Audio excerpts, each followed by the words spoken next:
Est-ce qu'on apprend à regarder? Est-ce qu'on apprend à baiser? Je te coupe. Non, mais un de ces jours, il y aura des professeurs, profs de tout. Apprendre à regarder, quoi, c'est d'aller au Louvre et de voir, je sais pas, de voir les Rubens. Ça vous apprend à baiser, peut-être aussi de voir les Rubens. Ou ça donne envie de baiser. Il n'y a que ça qui compte, dans le fond. C'est l'amour. Pas seulement l'amour physique, mais l'amour tout court, quoi. L'amour de la vie, l'amour des...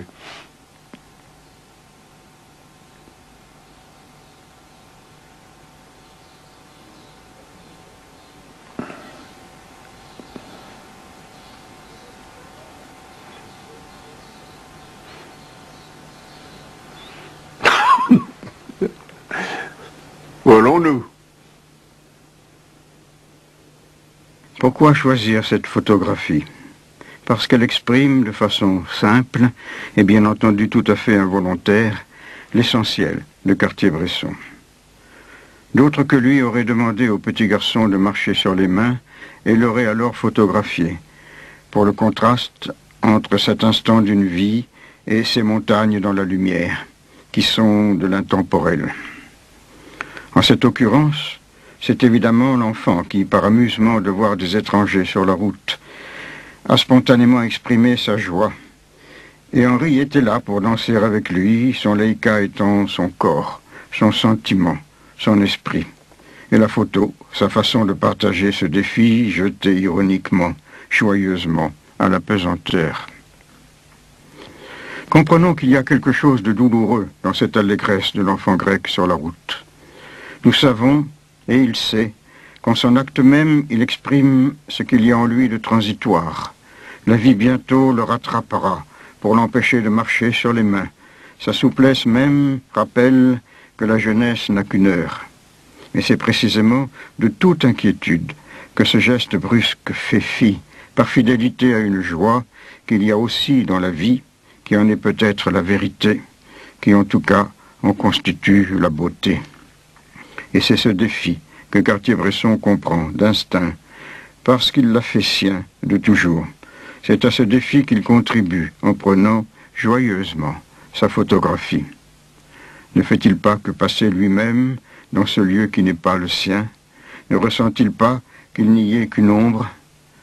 La vérité du voyage n'est pas de contempler du nouveau, c'est de se savoir ce qui passe, sur l'arrière-fond de ce qui demeure, et ainsi d'accéder à un regard plus profond qu'en tournant les pages des livres d'art.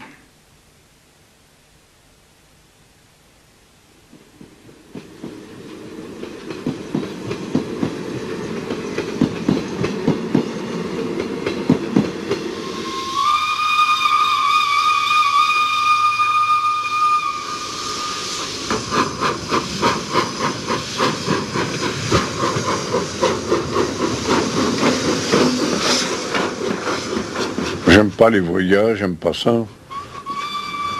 Et voyager, j'ai horreur de ça. Enfin, on perd son passeport. J'aime bien être dans un pays et puis le regarder.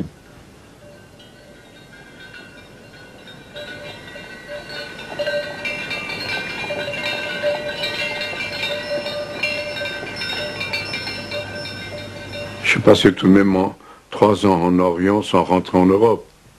Je pensais pas à la photo, j'étais là, je vivais.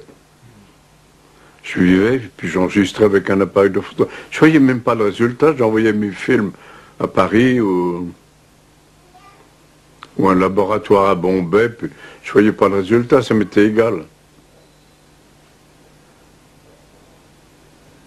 Donc c'était plutôt l'aventure qui vous... Oui, et puis la joie, le tir photographique, ça a toujours été ma passion. Bon, ça y est.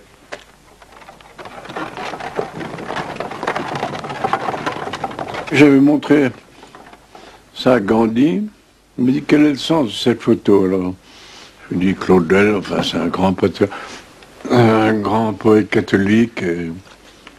sur les fins dernières de l'homme.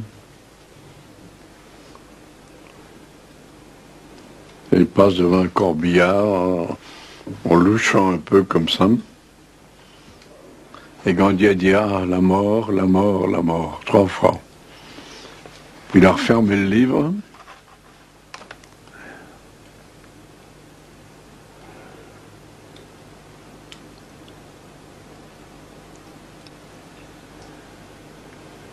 Puis il est parti à la prière.